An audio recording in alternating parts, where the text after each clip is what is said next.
also in Thailand. There we go. Got that. Okay. Yeah, so my name is Amber Godfrey. I'm currently a school counselor based in Thailand, Phuket, Thailand. And I've been in the international school scene for 7 years. Yeah, I mean, I'm not quite sure if everyone here is new to the field or, where they're at, but I just think it's always really helpful to hear other people's stories and to kind of just position yourself and share. And so I hope to have this be interactive and people can jump in anytime. Please feel free to jump in anytime. For me, this is a third sort of career. This world is something that I didn't, join right out of school. I spent many years working as an actor in the theater industry, and then I spent some time working for the Canadian government. But I think what is sort of the most relevant part of my story is that I actually attended international schools growing up. My mom is from Ecuador, but my dad is a Canadian diplomat, so we moved around because of his job, and I attended several international schools for the most part in Asia growing up. So I had that perspective, which is when I was in my darkest, not getting any work as an actor, I would fantasize about what could I do to get back to that more sort of interesting life that I had. And I fantasized about working in international schools, and it just took me some circuitous ways to get there. But that's kind of really what I use in my recruitment process throughout my career, is really drawing on all my personal and professional experiences and highlighting why my journey, while different, is just kind of perfect for what the school needs. So I thought I would just share a little bit about, the different processes of coming to international school work. And then, I really just kind of want to chat with people after I do a little bit of that. So yeah, I mean, being an actor, I've faced a lot of sort of interviews, auditions, and, rejections, and needing to kind of steel myself, for presenting myself and being considered or not considered early on. So I really felt like that having just being grounded and mindful, those were always going to be my best friends, just breathing carefully and intentionally before big moments, because, I was often sort of not necessarily going to get that role, but I just needed to present myself as if I should. Yeah. And when it came time for applying for my first international school job, I was still in grad school. I had not yet finished my school counseling degree.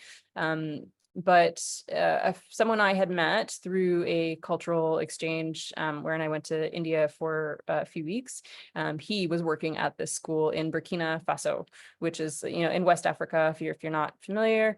It is not a country that I knew anything about, and had never, considered going to, but was completely open to. But at the same time, I thought, I am never going to get this. I'm still in grad school. I have no experience. I just assumed that I would work for several years in New York. I went to grad school in New York City. And then I might be ready to join the scene. But, I got the job. So I went immediately. I think what really, helped me in getting that role is something that I'll refer to again, but it's just being really sort of genuinely interested and eager, and I open to adventure, especially I think a country like Burkina. I think my first interview was with the director of the school, and I think his intention was to really suss out, do you really know what you're doing? Do you want to take this, go on this adventure? And I absolutely did. But he was really blunt with the sort of just how different, Burkina was from New York City, for example. So that, I think, was apparent that, he was trying to kind of make sure that I understood the reality of where I was interested in going. And yeah, then I followed my that interview process with, 2 more interviews after that. And all of them were, again, just sort of highlighting the realities. And, again, I was really honest with the fact that I knew nothing about West Africa. I didn't have like, that didn't have a lot of cultural knowledge about it. And I had never lived in a place like that before, despite having lived overseas, but that I was really open to whatever it was going to bring. So that definitely helped, despite my lack of experience. And for sure, the fact that I've been a student, in international schools, that has always helped me throughout. So that particular part of my journey, I'm always going to highlight because it's true. I mean, I really just do relate and resonate to, many students at some of the schools that I apply to. And just in terms of the coming in and out and all the things that make international schools, unique, that experience unique. So I'll draw. And one of the skills I think that I learned is adaptability. And again, that kind of it becomes really apparent that you need to be able to roll with different things. Be really honest about what your non-negotiables are and what you can handle and what you want and what you don't want. But when can you bend to meet the environment and the school's needs? So I stayed in Burkina for 3 years. It was really, really rocky start. There were some really kind of horrible local events happening in the community that made it really, really difficult as a first job in my role as a counselor. But I absolutely loved my time there. And then decided to leave just more because it's a French-speaking country and I don't speak French, and and I had a young son at that point. And I wanted to just have a little bit of an easier way of communicating with my community. So I went and searched for a different opportunity.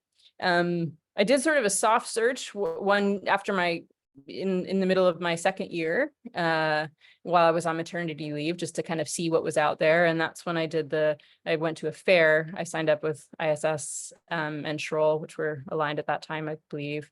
Went to a fair in Atlanta and did that. And that was really interesting. I received a couple of offers from that, but it didn't feel like it was necessarily the step that I was looking for. So I stayed another year and I was happy.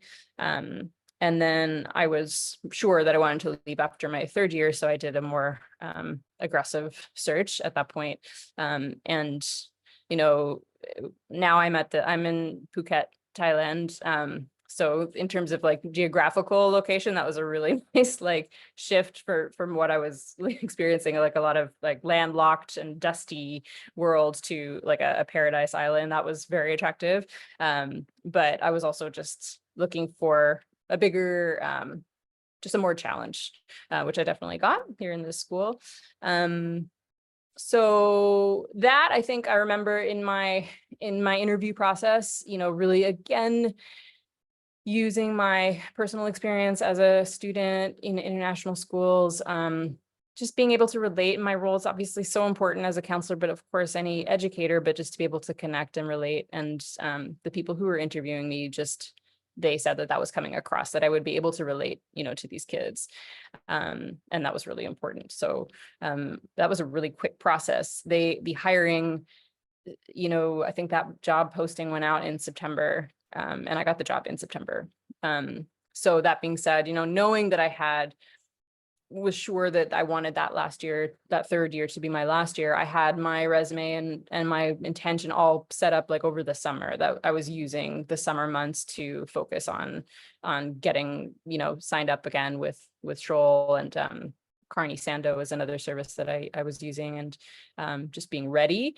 And then I'm so happy that I was, because that job posting came out really early. And so knowing that I had that job in September was really wild to think, wow, okay, I know exactly what I'm doing, next September already.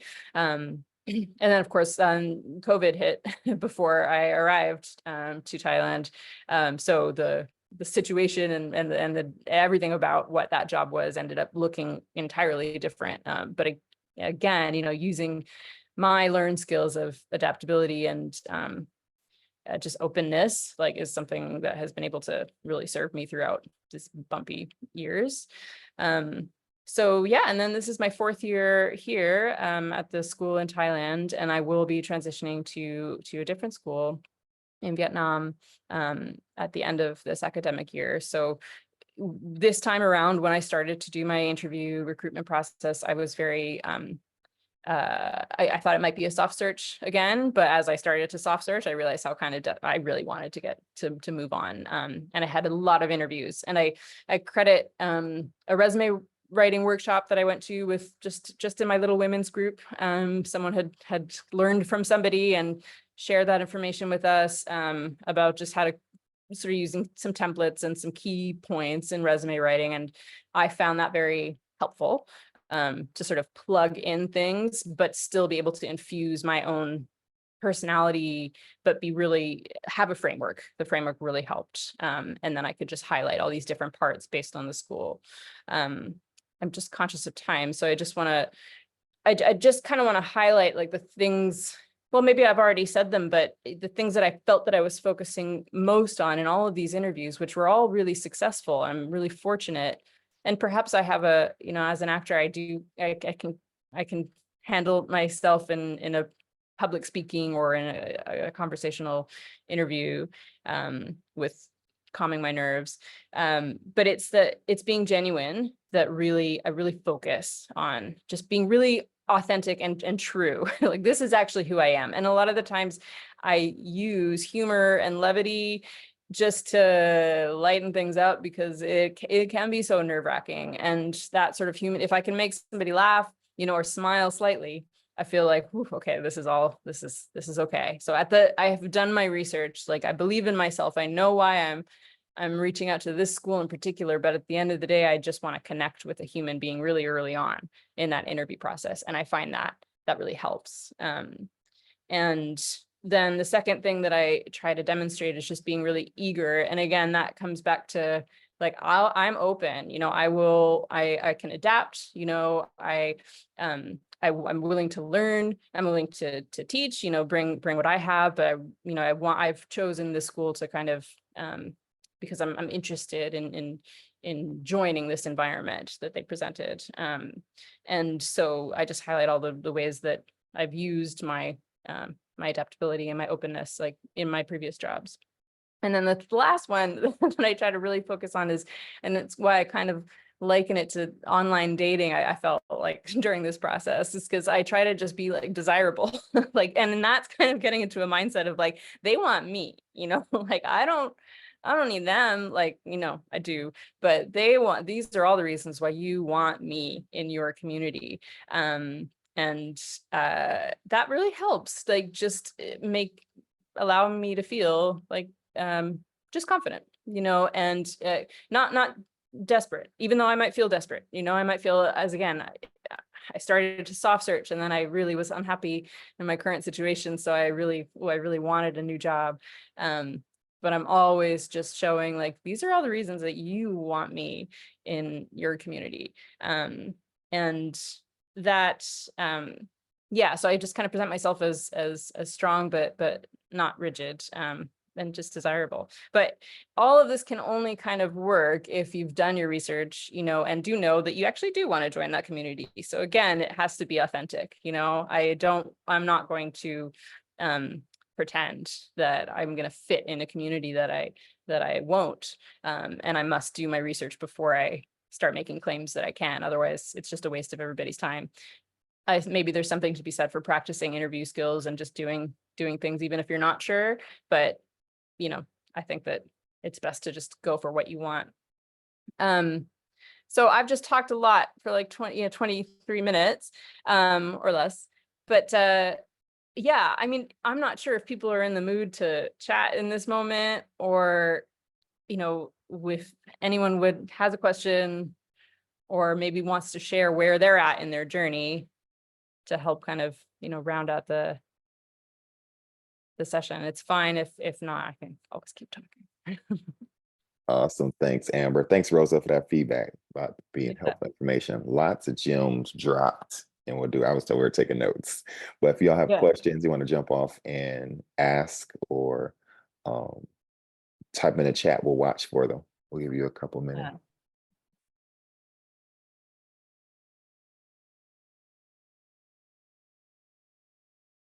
and just, oh, there's a hand up, I see. Hop in there, Ina. Hi, Hello. Amber. It's Hi. nice to hear from another TCK or whatever you call diplomats kids, because I was Yeah. also, I mean, my dad passed away, but I was also a diplomats kid, and I feel you. Now I'm supporting okay, my passport is Indonesian.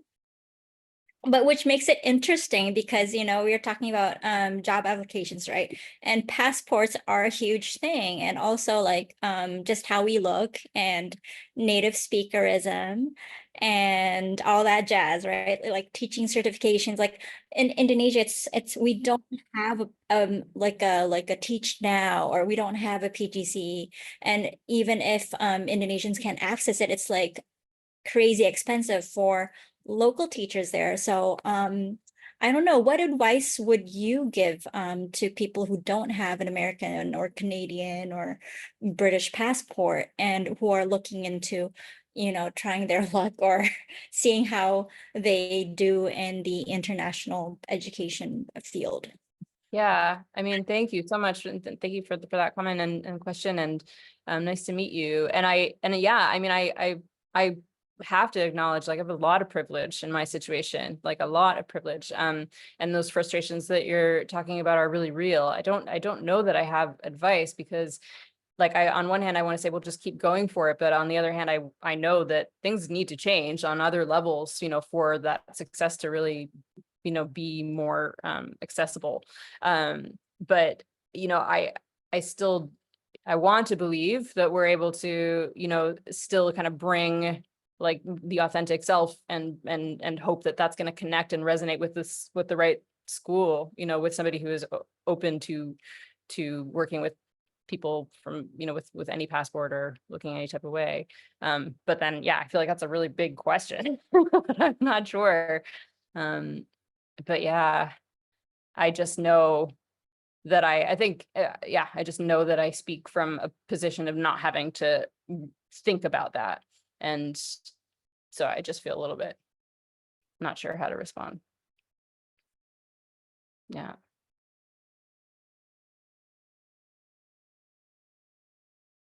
Yeah. I just, I think about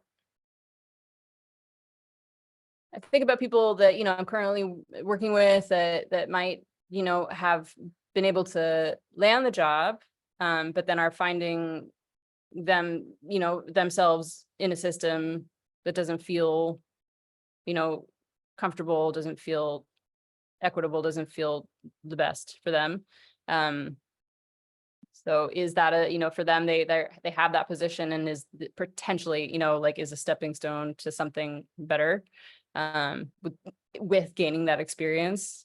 At the same time, I'm acknowledging their discomfort, which I have also felt in my own ways.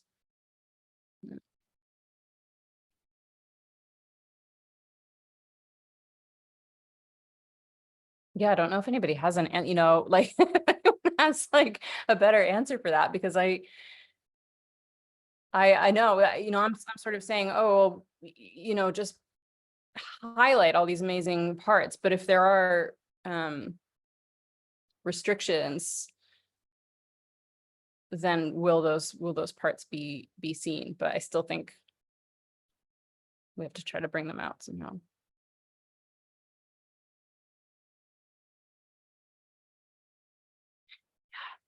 Yeah. Sorry, I'm just rambling now. I'm just thinking, it's just like musing and thinking. No, it's thinking through Uh, process, and knowing that, I think it's that knowing that everybody's, no, you're fine, Lauren, welcome. I saw you in the chat. And I see Ina saying I've had to sell my TCK-ness a lot. Been working on international schools for 10 yeah, years, but feeling my friends' concerns. I yeah, definitely, and I think that's part of the work that we do as well, Amber, because we always remind people we started because of a recruitment issue, because exactly. someone was told, it was rooted in, race, passport, and gender. It was like, don't apply for that. They want a certain candidate. And it was like, how did you, it's international schools. Like, how did we come up with this profile, that's rooted in someone's race, their gender, and their passport, and it's some of that stuff that it's visible and it's invisible at times. And so I think that's, so our working is that advocacy side. So when people come and it's like, hey, this has happened to me, and the great thing is that there people that are willing to, whether it's in private, it might not be public, which is fine, where they're coming and say, we've had issues with this organization. And for us, if it happens like, numerous times, we definitely say something to the organization, Yeah. them know. And that's, because again, it's not a fair process, Yeah. like we don't say one thing around, don't make a statement that we're focused on, whatever, equity and inclusion, but then it's people are having these experiences in the recruitment process. Yeah. And that's Yeah. most, seeing schools just spending a lot of time on those statements and not enough Mhm. time on the actual. Exactly, the actions. We Yeah. need, we need you. We need organizations like yours, right? Of course. And then we need, right, individuals to just keep going and Yep. keep putting themselves forward. And I was going to share this story before, but I just skipped it because of the time. But I just, like, my very first audition out of university to get a job as an actor, which I eventually did get, I was just told that I'm not going to get it because they were looking for, by my acting teacher, I was told, they're looking for hairy-toed men because it was The Hobbit. It was The Hobbit that I was auditioning for. So they're just gonna look for hairy-toed men. And he was just kind of joking, but he was telling me, like, don't bother. And I'm like, okay, thanks, but I kind of have to at least audition. So going in there, I mean, I was basically just had been told, like, there's, Mhm. but I just brought myself. In. In the end, they did need me. Yeah. They did want me because there were some other needs. There were some other roles that year that I could do. It worked out. So I'm glad that I didn't let his insensitive, comments stop me before I even got started. Yeah, I agree. And I do, like, the math work I do, it's really rooted in that too. Like the story and the journey and the barriers that were attempted to stop, sort of be along the way. And it was Yeah. like, had I stopped, and I did this yesterday, it's called math identity work. And so it's like, had I stopped, what would have happened? Because I Yeah. would not have been able to do transformative work in Nigeria and Saudi Arabia, and these places around the world, so I did definitely get it from that. So it's like, that, because there's that piece of, some people are like, I don't see people who look like me, I try, but it is, it's that, you know but it's definitely a constant work that needs to be done, and like you're saying, like part of the work that we do too. Yeah. Ina said, and then Shireen, I saw your question, what happened here. I tell them to research the schools, know people there, yes, see if it resonates, gut feeling, target on what the school is looking for that resonates with their vision. Exactly, because it is like you're saying. I think the format that you presented to Amber is very different because you're coming from the acting world, so it's like an Mm. audition. Yeah. And I have people. I was in LA last week. I have friends that are in Cali. So again, that's what they're facing. It's like they're one of a lot who are Yeah. auditioning. And that's literally, I liked the way you framed it, because that's what it's becoming. Because they're like, we get hundreds of applications for this Mhm. one position at some of these schools. And so it's Yeah. like, how are you going to stand out? Yeah. And we have some different groups that are forming. I know Ina and some folks, Cindy, are working on a new Indonesia space. We have a group for educators and leaders in Africa that are working. Again, we had people reach out to us, and we're, again, coaching or mentoring and saying, here's some spaces and places, like you said, the women's group with the resume Mhm. writing, that would be a Yeah. resource. Again, connecting outside of, and so what to do and what to access in terms of resources. Let me grab in here. Shireen asked, she said, can you speak a little about your onboarding for any of your schools? Would have made your Mm. integration easier, or what worked well? Mm. Well, my most recent onboarding, both of my onboardings have been marred by crisis. I mean, the most recent one was non-existent at BIS because it was COVID. So I came in, I mean, school started in August. I didn't arrive in Phuket until September. I was in a, hotel quarantine in Bangkok for 2 weeks with a 1-year-old, so there was like, I came in and it was like, it took me 2 years to know all the people in my school. So there was not that consideration and onboarding, maybe because of COVID, maybe they just need to do a better job in general. I think both are true. Yeah, what makes it easier is community and connection and making sure that you've got someone, if they have a good buddy, system or sort of teacher greeter. That's a phrase that they're using at my new school that I'm about to go to. So some people that you can connect with, before you arrive, and as you arrive. They've got to be the right people. I was matched with a buddy. I think I've just now had a conversation with her 4 years later. I mean, they don't, not all schools get it right. But it can feel very isolating and lonely to be at a new school. I will also say too, though, it's really important to find, I believe, connections outside of your school community as well. So you do that work, look and see. Like for me, it's choir. I always want to be singing, like I'm a choir nerd, so I get me in a little singing group or an acting group or something that I can do that's with people that don't work at my school. So I can just be weird and be creative, and that's really important for my onboarding to the country, and to my life there. Because different schools are going to have different levels of integration. Yeah. Awesome.